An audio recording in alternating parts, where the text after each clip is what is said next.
Kutoka kwa giza kuna siri nyingi sana. Kutoka kwa giza kuna breakthrough nyingi sana kama utajua kuyatoa kwenye giza, kuyatengeneza na kuyaweka kwenye mwangaza. Kutoka kwenye giza ndio tumetoka sisi binadamu. The womb is the darkest place ambayo binadamu anaweza kukaa. Na hapo ndo tumetoka. Wanawake wanasimamia darkness. Na ndio maana mtu yoyote kuweza kutengeneza mali ardhini humu lazima aingie behind the scene. Kwa wewe kusimama katika huduma, vipawa, vibali, karama yako, lazima utaingia in isolation at your darkest point, ndio utapata kufanya nini? Kujifungua. Katika giza kuna manufaa mengi sana, lakini sasa watu wamefanya, imekuwa sasa watu wanachukia giza. Kumbuka hili mwangaza ni kutengenezwa, imetengenezwa, lakini giza ni kitu ambacho kilikuwepo. Unapoangalia Mungu aliposhuka ardhini in the Bible, in the beginning, the world was formless and disformless. The world was dark. Kutoka kwenye giza ndo uumbaji ulitoka. So historia yako wewe kuja kuchipuka mpaka kusimama leo hii, lazima utaenda back into isolation. The darkest point, wakati umeingia kwa stress, depression, hapo ndio unapata mtu anaweza kuchipuka ama kuanguka. Wakati kila mtu anakunena, kila mtu anakusema mwenye anafanya hii, anafanya humiliation ritual, hapo ndio unaweza inuka ama unaweza anguka. Darkness is the best place.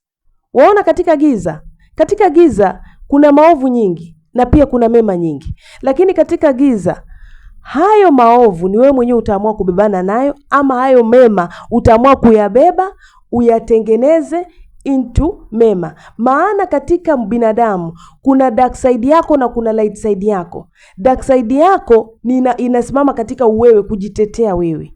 Light side yako inasimama katika group, ukiwa kwenye wenzako. Kwa sababu light side yako, ukiwa wewe ni mtu mwenye hasira, hutakaa na wenzako. Ukiwa wewe ni mtu mwenye wivu, hutakaa na wenzako. Lakini ukijifundisha, so katika giza ndio reality yetu, lakini katika mwangaza tunajifundisha ili kukaa na wenzetu. So ukitaka kuweza kufunguka hata kiriski, kimaisha, kinini, lazima utaingia katika giza yako, your shadow side. Mahali kuna pipa yako, hiyo ndio utabadilisha iwe mimea ya kukusaidia katika maisha yako.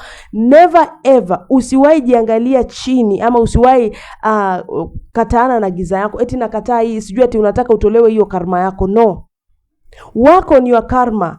Wacha hiyo karma yako ikufundishe kujielewa. Kumbuka nilifundisha maombi moja, unaweza kuomba kwa Mungu. Ambia Mungu wakati wa matatizo yako akufundishe the root of your problem ni gani na unaweza kuondokea vipi. Usitake kutoka tu, bali mwambie nataka kujua shida yangu ni gani na natoka vipi. Kwa sababu kutoka kwenye giza ndio tunaeleweka. Na hatuwezi kukataa giza. Kwa sababu katika giza ndio wakati wa mapumziko. Katika giza ndio wakati wa amani. Katika giza kuna wenzetu wanafanya vituko vyao, na katika giza kuna wenzetu wanatengeneza mambo yao. Jaribu sana utumie giza yako, kwa sababu katika giza yako ndio kuna riziki zako.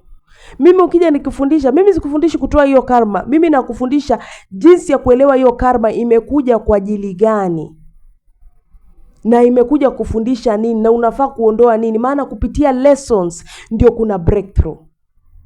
Usiwahi chukia ama ukaenda mtu ukamwambia nataka unitoe sijui nini imefika. No.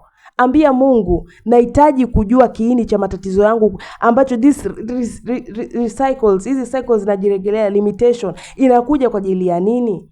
Akisha kufafanulia, bas ndio unajua kuepuka jambo hilo. Lakini unaepuka vipi jambo wakati hujui jambo limetoka wapi? I hope umenielewa vyema.